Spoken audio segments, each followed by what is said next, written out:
Yeah. Every week I slide in, break it down just right. Talking boats with the passion that I bring to the mic. From the big time plays to the moments we grind. You know I'm keeping it honest, a real talk every time. I've been watching this team since way back then, and now I'm riding with my people through the losses and wins. When you pull up to the show, you know what you gon' get. 4630 in the building, Chargers fan represent. Chargers talk 4630, yeah, we break it down clean. Real fans, real talk, everything in between. From the field to the fans, every moment we see. Turn it up, tune in, it's the place to be. Chargers talk, Chargers talk, Chargers talk, Chargers talk, Chargers talk. Yeah, let's ride. Chargers talk, Chargers talk. Check out Stacy on YouTube and wherever you get your podcasts. And also don't forget about BoCap immediately following each Chargers game.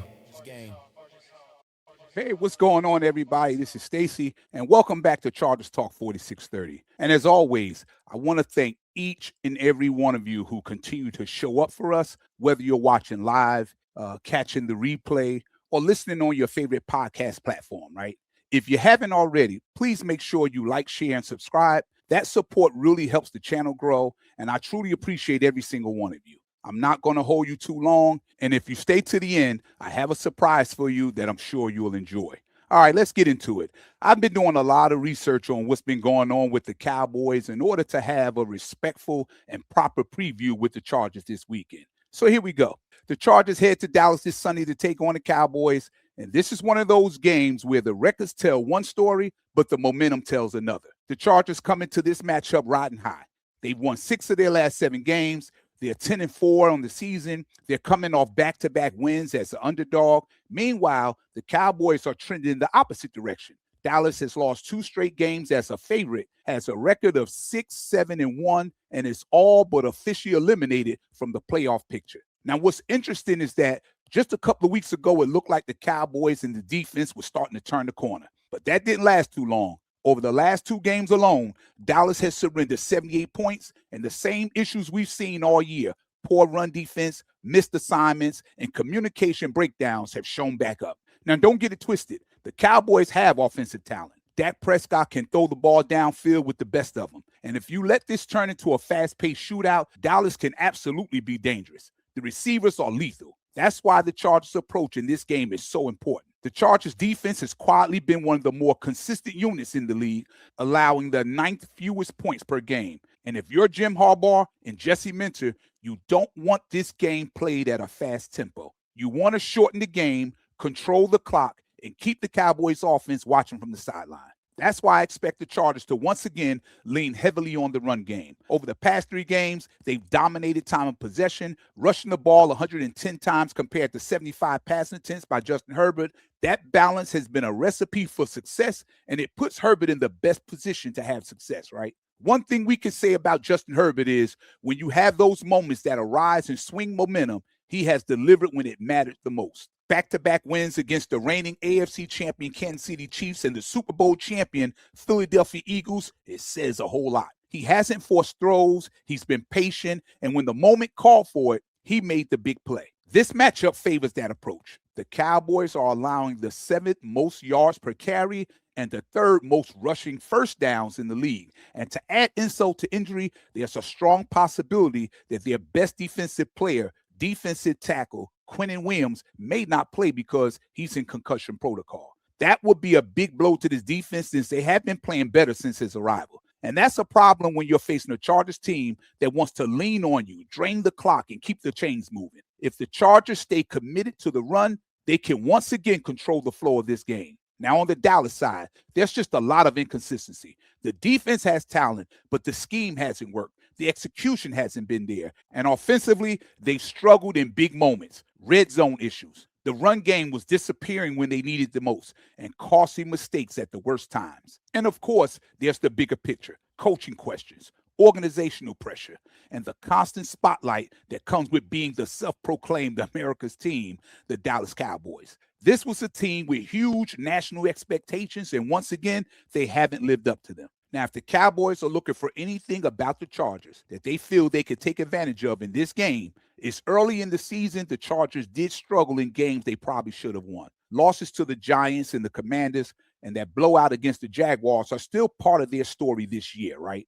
but context matters. At that point in the season, the Chargers was dealing with significant injuries, constantly shuffling personnel, trying different combinations, and honestly just trying to figure out how to keep the boat steady week to week. It wasn't about effort or belief. It was about availability, continuity, and finding the right pieces, right? Fast forward to now. This is not the same Chargers team. They're healthier. They're more consistent. The rotations are settled. The execution is cleaner. And you can see it in how they're controlling games, right? How they're managing the clock and how they're playing complementary football. This team has found this identity, and they're hitting their stride at the right time. So right now, the Chargers are rolling. A win this Sunday doesn't just feel good. It gets the ball rolling toward a playoff spot. It's not easy going into Dallas, but if the Chargers handle their business, they put themselves in position to punch a playoff ticket in Week 16. Stay disciplined, stay physical, and control the clock. If the Chargers play their game, this is a matchup they definitely can win. All right, before I close this out, I want to switch gears for just a second. I've added a new segment to the podcast, and it's called the Headscratcher. Now, let me explain. First off, I appreciate the chat. I really do.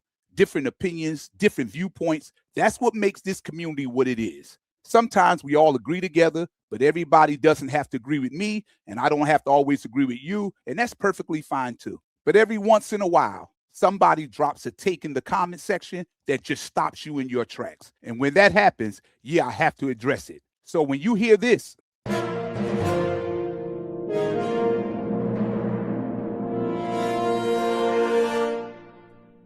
that means somebody put something in the comment section that had me sitting here like, wait a damn minute. What are we talking about? And that leaves me saying this. Oh, my God. Okay. So here's who the head scratcher goes to today. But first, let me be clear. This isn't about disrespect. This isn't about clowning anybody. This is just a take that made me pause, rewind it in my head, and ask a couple of honest questions. So take a look at this. Here's today's head scratcher from the comment section. So the comment was coming from, I want to say, for the purpose of announcing it correctly, Anarchy. It's A-N-4-R-C-H-Y. I'm assuming that was a way of saying anarchy, but with a 4. He wrote, in 2024, the Chargers had the 7th ranked PFF grade for an offensive line and were ranked 31st in sacks allowed. Justin Herbert is the problem. That is with Joe Alt and Rashawn Slater. Okay, so listen, my response was simple. I get it, Anarchy. Justin Herbert has to play better in the playoffs. True, I got it. Did you know that Peyton Manning lost 4 straight playoff games before he won one? John Elway, you know that great quarterback that won 3 Super Bowls, right? You know he lost 6 playoff games before winning the Super Bowl. You know Hall of Famer Dan Marino only won 8 playoff games in his illustrious career? Probably not, huh? How about Josh Allen? Did you know he lost his first 3 playoff games before he finally won one? You see where I'm going? You can throw stats out there all day. Lucky for their team, they didn't give up on these guys, that it took them several years and several playoff losses before they won 2. Now, after Lat McConkey, what other receiver did the Chargers have? Right, nobody. What was their record, 11-5? Oh, yeah, that's right, too. Were they in the playoffs or not? Oh, yeah, they were in the playoffs. Okay, let's go with your theory in which I totally disagree. Replace Justin Herbert with who? With who?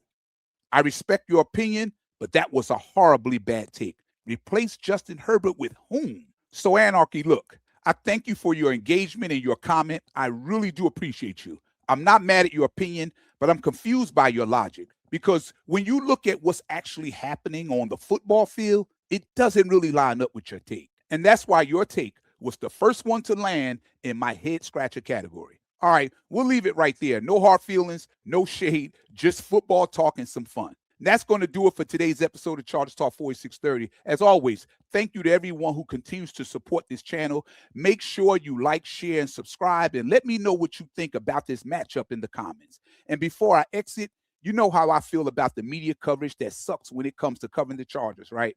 So the way I'm feeling, it's us against the world. And I have great support from many Charger fans regarding my stance on this. And also I have people that left messages as if to clown my take on this. And most were Chiefs and Eagle fans that was taking shots. So here at Chargers Talk 4630, sometimes depending on what it is, I fire back. All in the name of fun, though. Now, this is probably something you never knew about me. Other than retiring from law enforcement, I've been a DJ and a producer over 30 years. I used to travel around the world and has played in some of the biggest and most profound clubs. I have my own record label called SLM Music, and you can find my music as it's being sold on every major platform online, such as tracksource.com, Apple Music, iHeartRadio, Spotify, Pandora, etc.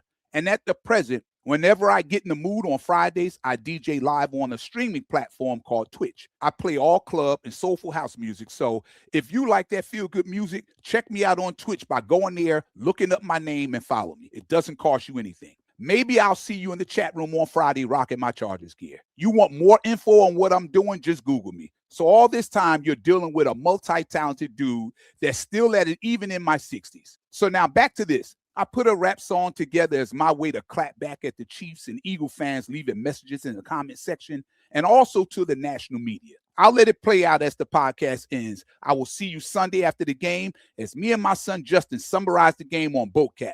So the name of this song I did is called Taking Our Respect. Enjoy it and boat up. We tired of getting no respect from the sports media, so you won't get no respect when you line up between them white lines. We taking our respect. Yeah, we taking our respect. Powder blue pressure, every snap, every set. You don't give it to us. Cool, we taking our respect. Powder blue pressure, every snap, every set. You don't give it to us. Cool, we taking our respect. Powder blue. Man, I'm tired of these hating ninjas. Don't want to give our boys no props. Don't try to tell us how to be fans. Yeah, you internet haters, I'm talking to you. Keyboard gangsters, hiding behind fake profiles. Sneak dissing like we don't see you. I ain't gonna sit quiet. Nah, not today. Not today! For years I've been rocking with the Chargers, San Diego roots. Now back in LA, still bleeding powder blue. Searching for a Super Bowl, felt like it's far away. Tried to follow all these misfits, leading men astray. Mike McCoy, Anthony Lynn, Staley too. Tried to sell us dreams, but they never came true. We mad as hell, but the storm done changed. Jim Apar in the house, yeah, the culture rearranged. Who got it better than us? Nobody! Look, how about changing the culture, changing the identity? Tough, gritty football, built with intensity. Yelling from the sidelines, don't quit, never give up. This ain't finesse ball, now we line you up. Quarterbacks drop back, better look alive. Derwin James lurking, see him coming from the side. Mac attack, bringing pressure, old Duffy off the edge. One wrong move, yeah, you teeter on the ledge. Thule hitting hard, stopping runs, that's law. Dagan Henley spine, don't let your QB fall. Cross the middle if you want, Tony Jeff gon' snap, lights out. Welcome to the Chargers. I'm tired of getting no respect from the sports media, so you won't get no respect when you line up between them white lines. We taking our respect. Yeah, we taking our respect. Powder blue pressure, every snap, every set. You don't give it to us. Cool, we taking our respect. Powder blue pressure, every snap, every set. You don't give it to us. Cool, we taking our respect. Powder blue. We dial out the backfield, shifting like a blade. Or Mayan Hampton downhill, thunder when he played. Lightning and thunder, pick your poise and choose. 6 for 6, 2 for 5, laser tag, Herbert throwing nukes. Watch what you say, yeah, I'm a grown ass man. Work my whole life just to protect and serve this land. While cowards talk reckless from a digital space. Be careful what you say, you get popped twice, then erased. Back to the Chargers, yeah, you said we ain't beat nobody, but we dropped the Super Bowl champs. Laid them out, no lobby, from pillow to post. Knocked the dynasty loose, sent them packing out the building. At the home of the Chiefs. Woo! 3 games left, yeah, my corner's real nice. Tari still Cam Hart, don't throw Jackson on nice. Ain't just locking down, stop playing with these boys. Jesse Man is scheming, yeah, he taking your toys. Don't let the powder blues fool you, that's what Harbaugh said. Smile on our faces, violence in our heads. No respect, we good, we'll take it. Powder blue, boat gang. Chargers talk 4630, respect earned, not given. We tired of getting no respect from the sports media, so you won't get no respect when you line up between them white lines. We taking our respect. Yeah, we taking our respect. Powder blue pressure, every snap, every set. You don't give it to us. Cool, we taking our respect. Powder blue pressure, every snap, every set. You don't give it to us. Cool, we taking our respect. Powder blue, no respect.